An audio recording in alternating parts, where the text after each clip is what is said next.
Good morning. Good morning po sa inyo lahat. For today's video natin guys, mag-review tayo ng tako. Pero bago ang lahat, kung bago pa lang sa ating YouTube channel, huwag kalimutan pindutin ang ating notification bell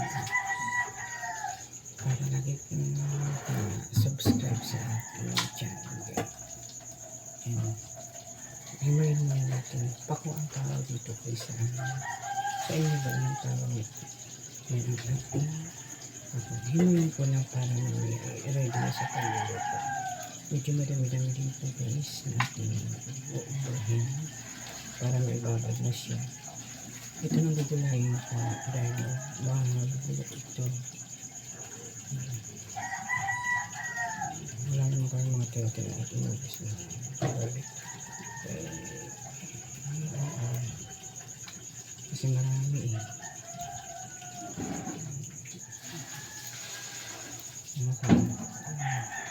Nakalimot lang guys, nakakainis sobra aga-aga. Hindi na rin kasi magpipit, hindi na rin sinaway ko lang kasi nagsasama maraming kanin maraming tinapay, maraming tiyampo. Sabi ko, ubusin mo yan kaya walang sayang, ilagay mo sayang.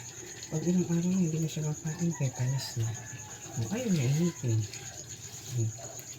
Para may time na wala na magluto. Parang buhay.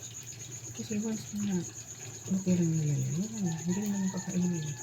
Sasabihin naman niya, panis na yan. Kaya araw na yan. Tapos ako naman sinisi. Dahil marami ko luto. Hindi ba guys, pag ang lugaw,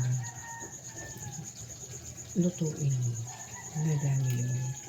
Kahit dalawa lang ang itakal, nadami yun. Dalawa lang ang ginawa ito. Nag-champo na ito. Dalawang itakal ng rice cooker. Siyempre, tutubo yun. Kasi palalambutin mo yun. Hindi naman yung parang saing. Lugaw eh. Kumbaga sa lugaw.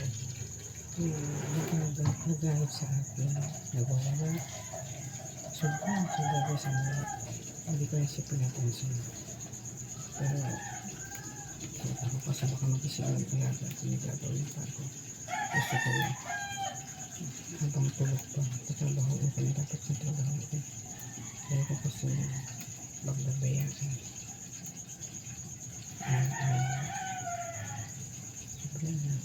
sobrang nagtatalabog siya guys kinakapon niya yung mga gamit parang niya nasa bahay siya wala naman siya sa bahay andito naman siya patulong naman siya bakit kung nasa bahay siya hindi siya nasa bahay patulong ka lang hindi ka boss dito sinasabihin ko lang ang tama